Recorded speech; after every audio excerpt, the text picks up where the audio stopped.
Exodus 18. Jethro, the priest of Midian, Moses' father-in-law, heard of all that God had done for Moses and for Israel his people, how the Lord had brought Israel out of Egypt.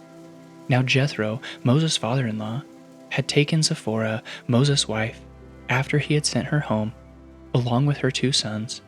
The name of the one was Gershom, for he said, I have been a sojourner in a foreign land, and the name of the other Eliezer. For he said, the God of my father was my help and delivered me from the sword of Pharaoh. Jethro, Moses' father-in-law, came with his sons and his wife to Moses in the wilderness, where he was encamped at the mountain of God. And when he sent word to Moses, I, your father-in-law Jethro, am coming to you with your wife and her 2 sons with her. Moses went out to meet his father-in-law and bowed down and kissed him. And they asked each other of their welfare and went into the tent. Then Moses told his father-in-law all that the Lord had done to Pharaoh and to the Egyptians for Israel's sake, all the hardship that had come upon them in the way, and how the Lord had delivered them. And Jethro rejoiced for all the good that the Lord had done in Israel, and that he had delivered them out of the hand of the Egyptians. Jethro said, Blessed be the Lord, who has delivered you out of the hand of the Egyptians, and out of the hand of Pharaoh, and has delivered the people from under the hand of the Egyptians. Now I know that the Lord is greater than all gods, because in this affair he dealt arrogantly with the people. And Jethro, Moses' father-in-law, brought a burnt offering and sacrifices to God. And Aaron came with all the elders of Israel to eat bread with Moses' father-in-law before God. The next day Moses sat to judge the people, and the people stood around Moses from morning till evening. When Moses' father-in-law saw all that he was doing for the people, he said, What is this that you are doing for the people?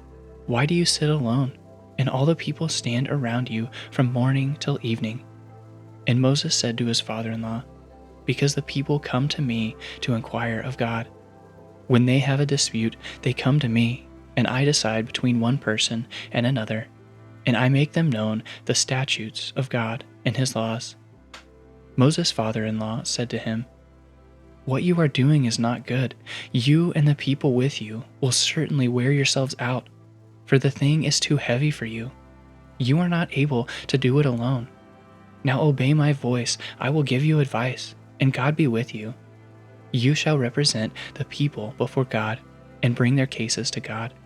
And you shall warn them about the statutes and the laws, and make them know the way in which they must walk, and what they must do. Moreover, look for able men from all the people, men who fear God, who are trustworthy and hate a bribe, and place such men over the people as chiefs of thousands, of hundreds, of 50s, and of 10s. And let them judge the people at all times. Every great matter they shall bring to you, but any small matter they shall decide themselves, so it will be easier for you, and they will bear the burden with you. If you do this, God will direct you.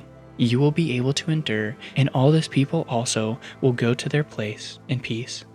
So Moses listened to the voice of his father-in-law, and did all that he had said.